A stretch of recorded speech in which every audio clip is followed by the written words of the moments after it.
Yes, hello students, this is me #sir Gaurav. हमने पिछली class में पढ़ा था बेटा मेल रिप्रोडक्टिव सिस्टम। आज हम उसी में एक अगला टॉपिक है बेटा फीमेल रिप्रोडक्टिव सिस्टम। उसमें हमने मेल के बारे में जाना था, टेस्टिज के बारे में जाना था। आज हम फीमेल रिप्रोडक्टिव सिस्टम की चर्चा करेंगे। देखिए बच्चों, होता क्या है कि फीमेल रिप्रोडक्टिव सिस्टम का मैं डायग्राम ड्रॉ कर रहा हूँ first of all like that. ध्यान दीजिएगा, ये जो है ना बीच का जो पोर्शन है ये यूट्रस होता है तो पूरा ही यूट्रस। एक बार ज़रा मुझे ड्रॉ करने दीजिए। ये देखिए बेटा, ये ऐसे और ये जो मैं ड्रॉ कर रहा हूँ ये है फैलोपियन ट्यूब। फैलोपियन ट्यूब और ये नीचे की साइड में ये फिंगर लाइक प्रोजेक्शंस होते हैं जिसे हम बोलते हैं फिम्बराई। ये है फिम्बराई, ठीक है ना।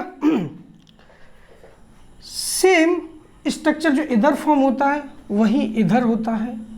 ये यहाँ से कर्व हो जाएगा और कर्व होके ये क्या है, सेम स्ट्रक्चर है। ये फिंगर लाइक प्रोजेक्शंस है जिसे हम क्या बोल रहे हैं, फिम्बराई।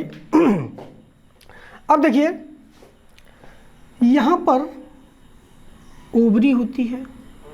फीमेल्स के अंदर, जैसे मेल्स के अंदर टेस्टिज 1 पेयर होता है, फीमेल्स के अंदर भी जो ओवरी हैं वो 2 होती हैं। और that is connected through ligament. Soft tissue होते हैं जिसके द्वारा ये ओवरी कनेक्टेड होती है लाइक डेट। अब ऊपर की साइड में ये जो स्ट्रक्चर दिख रहा है ये होता है यूटेराइन फंडस। Uterine funds. जैसा कि उधर मैंने बताया है ये है फिम्बराई, इधर भी सेम स्ट्रक्चर है। क्या है ये, फिम्बराई। फिम्बराई के जस्ट ऊपर की साइड होता है इनफंडिबुलम। Infundibulum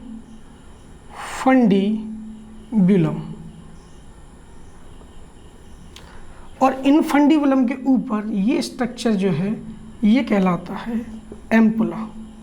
ampulla. और एम्पुला के बाद जो ये स्ट्रक्चर है इसे हम कहते हैं इस्थमस। इस्थमस।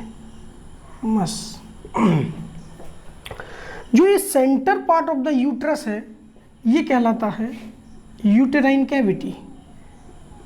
Uterine cavity.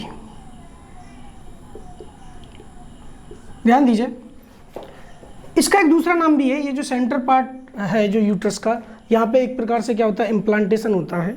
जो भी बेबी जो बनता है फीमेल यूट्रस के अंदर वो यहाँ पे क्या होगा, इम्प्लांट होगा। इसीलिए इसी स्ट्रक्चर को हम, इस जगह को हम वोम भी बोलते हैं। WOMB, ठीक है जी। अब ध्यान दीजिए, अंदर की साइड में एक्चुअल में क्या होता है, जो यूट्रस की 3 मेम्ब्रेन होती हैं, तो सबसे अंदर वाली जो है ये कहलाती है एंडोमेट्रियम। ये कहलाती है endometrium. This layer is called endometrium. और एंडोमेट्रियम के बाद जो लेयर फॉर्म होती है उसे हम कहते हैं मायोमेट्रियम। डेट मीन्स ये वाली जो लेयर है ये क्या कहलाएगी, मायोमेट्रियम। तो इसको मैं मार्क करता हूँ, ये क्या है, एंडोमेट्रियम। और ये जो बीच में जो है ये है मायोमेट्रियम। और सबसे आउटर में जो ये मेम्ब्रेन है ये कहलाती है मेट्रियम। अब ध्यान दीजिएगा, नीचे की साइड में ये स्ट्रक्चर जो है ये वजाइना फॉर्म करता है। ये क्या फॉर्म हो रहा है? Vagina, vagina. यही वो स्ट्रक्चर है जो स्पर्म को रिसीव करता है। और वजाइना के ऊपर ये हिस्सा जो है ये है सर्विक्स, और बीच में ये क्या है? Cervical canal, cervical canal. ध्यान दीजिए, अब होता क्या है, जैसे कि मैंने मेल में बताया था प्राइमरी सेक्स ऑर्गन क्या होता है? टेस्टिस। उसी तरीके से बेटा फीमेल में प्राइमरी सेक्स ऑर्गन क्या होता है?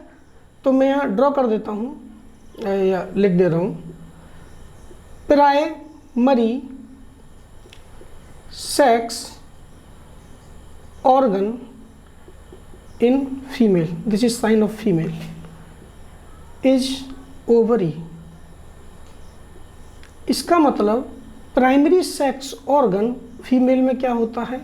ओवरी होता है, और मेल में क्या था? टेस्टिस था। मैं फिर से ये बात रिपीट करूंगा कि लोगों का मानना होता है कि भाई प्राइमरी सेक्स ऑर्गन पेनिस है या फीमेल में वजाइना है। ऐसा कुछ भी नहीं है। पेनिस का काम सिर्फ इतना ही होता है, जो टेस्टिस के अंदर जो स्पर्म बना उसको इजैकुलेट करना, और वजाइना का काम बस यही होता है कि उस स्पर्म को रिसीव करना। लेकिन जो गैमीट फॉर्मेशन हो रहा है, गैमीट मतलब जो दो गैमीट होते हैं आपस में फ्यूज करके जाइगोट फॉर्म करेंगे, तो फीमेल गैमीट कहाँ फॉर्म होएगा? ओवरी के अंदर। तो ओवरी का काम क्या हुआ? The formation of female gamete. तो इसमें क्या फॉर्म होता है? ओवम। इसके अंदर क्या फॉर्म होता है? ओवम, जिसको हम एग भी कहते हैं। ये ओवम यहाँ से रिलीज होएगा, और रिलीज होके इस फिम्ब्राई द्वारा कैच होगा। एक्चुअल में ये थोड़ा पास में ही होता है, मैंने थोड़ा सा दूर ड्रॉ कर दिया है, ठीक है? तो डोंट गेट बी कंफ्यूज कि भाई यहाँ से यहाँ तक कैसे पहुँच गया, ठीक है? तो थोड़ा सा ये नज़दीक होता है, थोड़ा ड्रॉ हो नहीं पाया, ठीक है? तो यहाँ से ये फिम्ब्राई इसे कैच कर लेगी, और फिम्ब्राई कैच करने के बाद कहाँ पहुँचाएगी? ये कौन सा स्ट्रक्चर है? ये सेम स्ट्रक्चर है, दोनों साइड में सेम स्ट्रक्चर कहलाएंगे। तो एक प्रकार से अगर यहाँ से ओवम रिलीज हुआ, मान लीजिए एक बार मेंस्ट्रुअल साइकिल आई तो इधर से रिलीज हो गया, दूसरी बार आई तो इधर से ओवम रिलीज हो गया, साइमल्टेनियसली, मतलब एक बार इधर से एक बार इधर से। तो यहाँ से ओवम रिलीज हुआ, किसके द्वारा कैच हुआ? फिम्ब्राई द्वारा ये ओवम कैच हुआ, और ये फिम्ब्राई इसको बेटा कहाँ तक पहुँचा देता है? एम्पुला वाले रीजन तक। तो एम्पुला पर ओवम इंतजार करता है। ओवम किसका इंतजार करता है? स्पर्म का, डेट मीन्स मेल गैमीट का। अब स्पर्म कैसे आएगा? तो देखिए बेटा, मेल पार्टनर ये जो वजाइना है यहाँ पे स्पर्म को इजैकुलेट करेगा। स्पर्म की जो अमाउंट होती है करीब 3 से 4 ml होती है, और उसमें करोड़ों की संख्या में स्पर्म होते हैं। और वो स्पर्म, उस स्पर्म का स्ट्रक्चर कुछ इस तरीके का होता है, थोड़ा सा देखिएगा।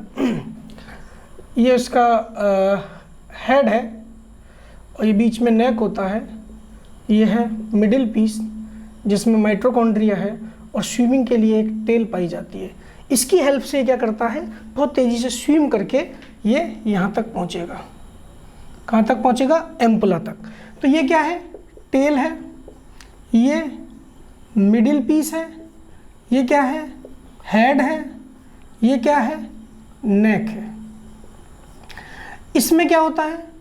न्यूक्लियस होता है, ठीक है? और इसके ऊपर एक मेम्ब्रेन होती है, और इसके अंदर होता है acrosome. Acrosome. There are so many different types of enzymes found here. जब स्पर्म को कभी डिटेल में पढ़ाएंगे तो सारे एंजाइम्स की हम लोग एक एक करके जिक्र करेंगे। अभी बस इतना देखिए कि जो टेल है, मेल पार्टनर ने स्पर्म को यहाँ इजैकुलेट करा वेजाइना के अंदर थ्रू दी सेक्सुअल इंटरकोर्स, और जैसे ही स्पर्म इजैकुलेट हुआ, स्पर्म क्या करता है? ये टेल की हेल्प से स्विम करता है, और स्विम करेगा तो तैर के ये स्पर्म कहाँ तक पहुँचेगा? ये तैर के कहाँ तक पहुँचेगा? ये तैर के पहुँचेगा एम्पुला में, जो ओवम इंतजार कर रहा है। अब ओवरी से जो ओवम रिलीज होता है वो मेंस्ट्रुअल साइकिल जब शुरू होती है उसके 14वें दिन रिलीज होता है। इसका मतलब 14th day of menstrual cycle, 14th day of menstrual cycle, ovum is released. Ovum is released. ठीक है, ओवम को रिलीज कराने वाला हार्मोन LH होता है, उस पर चर्चा हम जब मेंस्ट्रुअल साइकिल को डिटेल में पढ़ेंगे तब करेंगे। ठीक है, अभी बस इतना जान लीजिए कि जो ओवम रिलीज हुआ कहाँ से, ओवरी से। तो प्राइमरी सेक्स ऑर्गन क्या है, ओवरी है। जैसा कि हमने पहले ही बताया, primary sex organ in male क्या है, टेस्टिस है। टेस्टिस से स्पर्म बन रहा है। अगर बेटा देखा जाए इसको प्राइमरी सेक्स ऑर्गन को ऑर्गन क्यों बोला गया, अगर टेस्टिस नहीं होंगी तो स्पर्म बनेगा क्या, नहीं बनेगा। अगर स्पर्म नहीं बनेगा तो ओवम से स्पर्म फर्टिलाइज नहीं करेगा। अगर स्पर्म से फर्टिलाइजेशन नहीं हुआ तो क्या उस केस में प्रेगनेंसी होगी, नहीं होगी। तो डेट मीन्स यही ओवरी और जो मैंने पहले बताया था, क्या बताया था, टेस्टिस, ये प्राइमरी सेक्स ऑर्गन है। इसका भी ले लीजिए, अगर ओवम ही नहीं रहेगा तो स्पर्म कुछ नहीं कर सकता। ठीक है, चलिए आगे बढ़ते हैं। आगे अब जैसे ही स्पर्म इससे क्या करेगा, फर्टिलाइज करेगा, क्या बन जाएगा, जाइगोट। तो फर्टिलाइजेशन के बाद क्या बनता है, जाइगोट बनेगा। और इस जाइगोट में क्या होता है, डिवीजन होगा, और जाइगोट से क्या बनता है, एम्ब्रियो बनता है। और एम्ब्रियो से करीब 9 मंथ ऑफ गेस्टेशन पीरियड जो ह्यूमंस में होता है, 9 महीने, उसके बाद एक फुल्ली डेवलप्ड बेबी का फॉर्मेशन हो जाएगा, या फीटस भी हम बोलते हैं। तो हम कह सकते हैं इसे फुल्ली डेवलप्ड फीटस या बेबी। जैसे ही 9 मंथ हो जाते हैं, अब बेबी का डेवलपमेंट कहाँ हो रहा है, यहाँ पे, इस जगह पे ये बेबी का डेवलपमेंट हो रहा है। डेट मीन्स ये क्या है, बॉम्ब, ये क्या है, यूटेराइन कैविटी, एक ही नाम है। तो यहाँ पे किसका डेवलपमेंट हो रहा है, बेबी का। फर्टिलाइजेशन कहाँ हुआ, एम्पुला। तो एम्पुला क्या है, फर्टिलाइजेशन साइट है। फर्टिलाइजेशन साइट कौन सी हो गई, एम्पुला।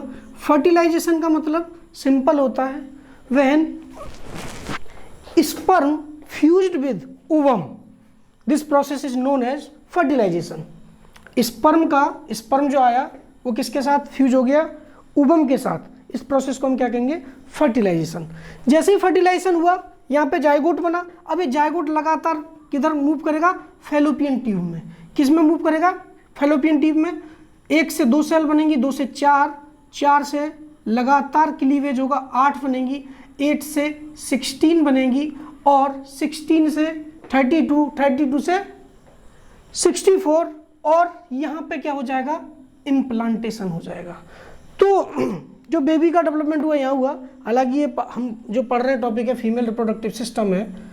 अब जब हम फर्टिलाइजेशन पढ़ेंगे तो डिटेल में बताएंगे कि यहाँ पे जो इम्प्लांटेशन है वो कैसे हुआ, what is the role of placenta, what is the role of chorionic villi, what is the role of trophoblast layer. तो मोरूला गैस्ट्रुला जब हम फर्टिलाइजेशन बताएंगे इसके आगे, तब वहाँ पे चर्चा करेंगे।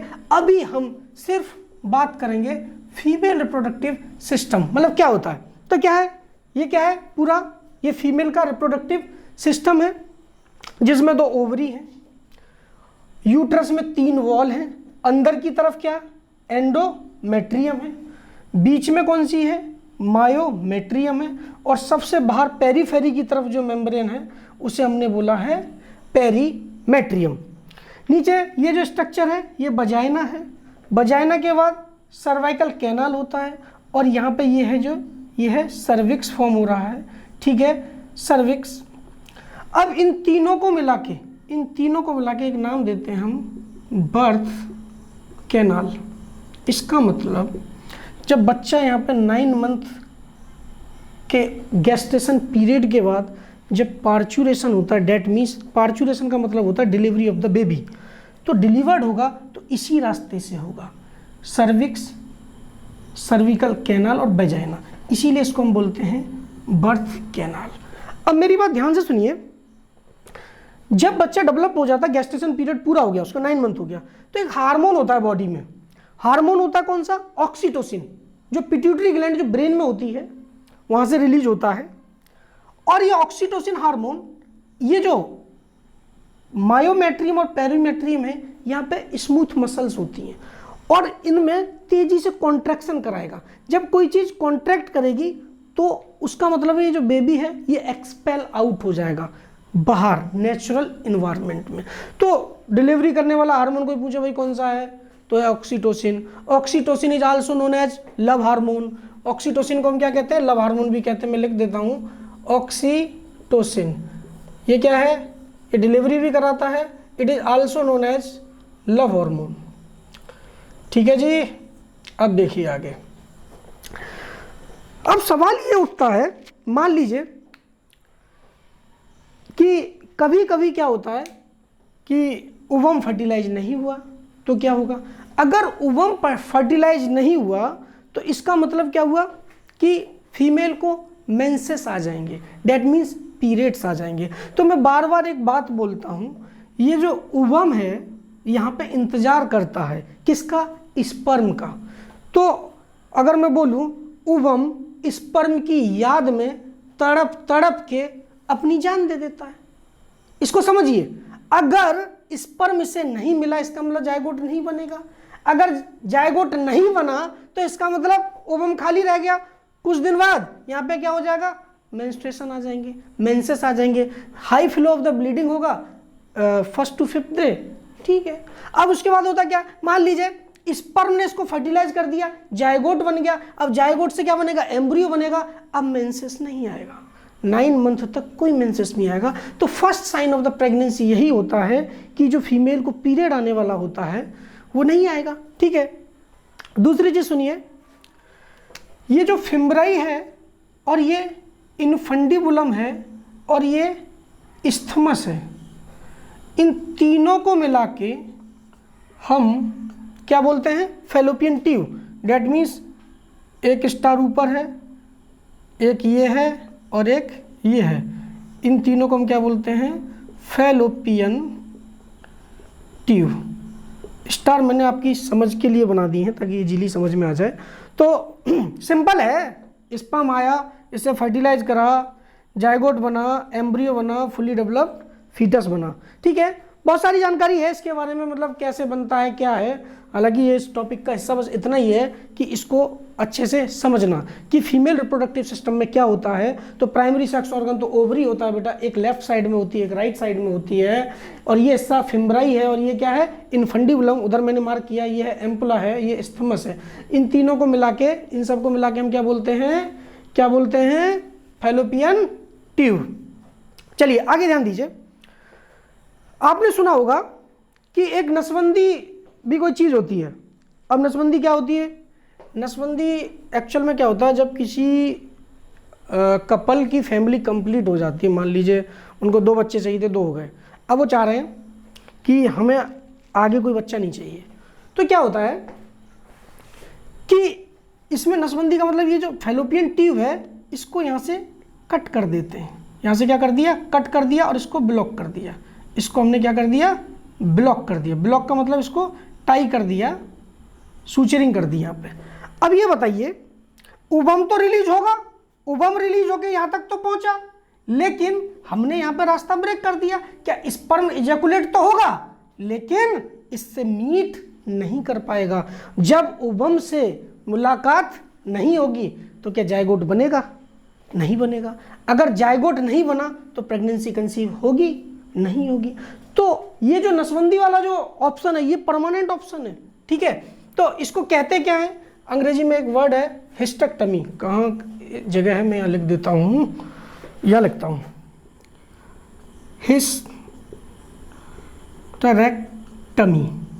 हिस्टेक्टमी का मतलब होता है, अरे नहीं, सॉरी ये गलत हो गया, ये है ट्यूबेक्टमी। ये क्या है, ट्यूबेक्टमी। टमी का मतलब होता है काट देना, और इस ट्यूब को हमने क्या कर दिया, काट दिया। ठीक है, तो ट्यूबेक्टमी हो गई। ट्यूबेक्टमी क्या है, हिंदी में हम इसको क्या बोलते हैं, नसबंदी। जो मैंने अभी वो एक वर्ड बोला हिस्टेक्टमी, हिस्टेक्टमी होता क्या, कभी कभी क्या होता है महिलाओं में 40 साल के बाद, या कभी कभी यंग महिलाओं में भी क्या होता है, इसमें सिस्ट बनने लगती है ओवरी में, ठीक है। कभी कभी यूट्रस बल्की हो जाता है, तो समस्या ये आती है अब करना क्या है, यूट्रस बल्की हो रहा है इसका मतलब टिश्यू बढ़ रहे हैं, और टिश्यू बढ़ना मतलब कैंसर का एक खतरा पैदा करना, ठीक है। तो डॉक्टर सलाह देते हैं कि आप यूट्रस निकाल दीजिए। तो बेटा इस यूट्रस को काट के निकालने की प्रोसेस को हम कहते हैं हिस्टेक्टमी, हिस्टेरेक्टमी। इसका मतलब हमने यूट्रस को काट के बाहर निकाल दिया, उसको क्या कहेंगे, हिस्टेक्टमी। अब सवाल उठता है कि यूट्रस पूरा काट के बाहर निकाल देंगे? यस, जब अगर देखा जाएगा उस कपल को बच्चे हो गए हैं, अब आगे उनको फैमिली बढ़ानी नहीं है, तो इसका कोई काम भी नहीं है, ठीक है। जबरदस्ती की कोई बीमारी बने इसमें, इससे अच्छा इसको निकाल दिया जाए, तो निकाल दिया जाता है। उस प्रोसेस को क्या कहते हैं, हिस्टेक्टमी, यूट्रस विड्रॉल। अब सवाल ये उठता है कि ओवरी को भी निकाला जाएगा? ये देखा जाता है कि महिला की एज क्या है। अगर महिला की एज है 50 के ऊपर तो निकाल सकते हैं। अब ये भी लॉजिक है भाई कि ओवरी में कहीं सिस्ट तो नहीं बन रही है, ओवरी में स्वेलिंग तो नहीं है, ठीक है। अब ओवरी के निकालने पे हम इतनी चर्चा क्यों कर रहे हैं? एक्चुअल में क्या होता है, ओवरी उबम तो रिलीज करती है, साथ ही साथ एक बहुत इंपॉर्टेंट हार्मोन रिलीज करती है, ईस्ट्रोजन। अब ये ईस्ट्रोजन का इंपॉर्टेंस क्या है, बहुत इंपॉर्टेंस है, जानिए। जिस तरीके से मेल में टेस्टोस्टेरोन होता है, अब मेल में टेस्टोस्टेरोन किस में बनता है, टेस्टिज में। फीमेल में ईस्ट्रोजन कहाँ बन रहा है, ओवरी में। ये ईस्ट्रोजन हार्मोन फीमेल के सेकेंडरी सेक्सुअल कैरेक्टर्स को डेवलप करता है। अब ये सेकेंडरी सेक्सुअल कैरेक्टर्स क्या होते हैं, फीमेल की आवाज में मधुरता आना, दूसरा फीमेल का अच्छा दिखना, उसके स्किन पे ग्लो आना, ब्रेस्ट का डेवलपमेंट होना, यही सारा काम मेल में कौन करता है, मेल में करता है टेस्टोस्टेरोन। मेल में क्या होता है, टेस्टिज होती है, टेस्टिज में एक हार्मोन बनता है जिसका नाम है टेस्टेस्टेरोन। तो मेल में क्या है, टेस्टोस्टेरोन, और फीमेल में क्या है, ईस्ट्रोजन है। ये है बेटा फीमेल में, ये है मेल में, ठीक है। तो टेस्टोस्टेरोन की वजह से, जैसे कभी देखा होगा बच्चे हैं 7-8 साल के, 9-10 साल तक तो वो बच्चे ही रहते हैं, अचानक से वो एकदम से ग्रो करेंगे क्योंकि उसमें प्रोडक्शन होने लगता है इस हार्मोन का, और इस हार्मोन से उस बच्चे में मसल टोन आएगी, थोड़ा लंबाई भी इंक्रीज करेगा, ठीक है, और सेक्सुअली एक्टिव हो जाते हैं। तो 12-13 साल में जो बच्चे होते हैं वो क्या हो जाते हैं, सेक्सुअली एक्टिव हो जाते हैं। सेम है विद दी फीमेल। चलिए, तो इसमें लगभग सारी चर्चा हो ही गई है। फीमेल रिप्रोडक्टिव सिस्टम एक बार मैं थोड़ा सा रिकैप करा देता हूँ आपको, ठीक है। देखिए क्या होता है, ये पूरा जो स्ट्रक्चर है ये यूट्रस का स्ट्रक्चर है। इसमें क्या है, ये वाला हिस्सा है, ये यूटेराइन कैविटी है जिसको हम बॉम्ब भी बोलते हैं। यूट्रस के अंदर 3 लेयर होती हैं। सबसे अंदर वाली ये है एंड्रोमेट्रियम लेयर, इसके बाद वाली जो बीच में जो लेयर है ये है मायोमेट्रियम, और सबसे बाहर वाली है पेरीमेट्रियम। नीचे की साइड में क्या है, ये है सर्विक्स, सर्विक्स से सर्वाइकल कैनाल, और वजाइना। वजाइना क्या करता है, स्पर्म को रिसीव करती है। वजाइना जो फीमेल का जो स्ट्रक्चर है, स्पर्म को क्या करती है, रिसीव करती है। अब देखिए ये जो हिस्सा है ये क्या कहलाता है, फैलोपियन ट्यूब, जो किससे किससे मिलकर बनी है फैलोपियन ट्यूब। एक है यस थोड़ा करेक्ट करिए, fimbriae is not a part of the fallopian tube. Fimbriae fallopian tube का पार्ट नहीं होता है। फैलोपियन ट्यूब के ये 3 पार्ट होते हैं। ये हो गया, इस पे स्टार बना दिया, यहाँ पे फिमराई पे स्टार नहीं बनाता हूँ, फिमरी, ठीक है। तो फैलोपियन ट्यूब में क्या क्या आएंगे, इनफंडिबुलम, एम्पुला और इस्थमस, ठीक है, इसको करेक्ट कर लीजिएगा। अब ओवरी होती है, ओवरी से ओवम रिलीज होता है, फिमराई कैच करता है, कैच किया, ये कहाँ पहुंचा, इनफंडिबुलम में पहुंचा, इनफंडिबुलम से कहाँ पहुंचेगा, एम्पुला में। यहाँ से आगे नहीं बढ़ता है, यहाँ पे किसका इंतजार करता है, ये इंतजार करता है स्पर्म का। और मैंने बताया था ओवम स्पर्म की याद में तड़प तड़प के अपनी जान दे देता है। जान देने का मतलब यही है कि स्पर्म अगर नहीं मिला तो मेंस्ट्रुएशन साइकिल आ जाती है। अब मेंस्ट्रुएशन साइकिल में होता क्या है, जो ये एंड्रोमेट्रियम लाइनिंग है अंदर वाली, ये जो लेयर है ये टूट टूट के ब्रेक हो के ये बाहर ब्लीडिंग के साथ रिलीज हो जाती है, ठीक है। तो ईस्ट्रोजन का क्या काम होता है, सेकेंडरी सेक्सुअल कैरेक्टर इन दी फीमेल। इसी के कंपैरिजन में मेल में क्या होता है, टेस्टोस्टेरोन होता है, उसका काम क्या होता है, secondary sexual character in male. लगभग इस पर सारी चर्चा हमारी हो ही गई है, ठीक है। तो इसको वाइंड अप करता हूँ और नेक्स्ट क्लास में ह्यूमन रिप्रोडक्शन पे जो अगला टॉपिक होगा इसके आगे उस पर बात करेंगे, ठीक है जी।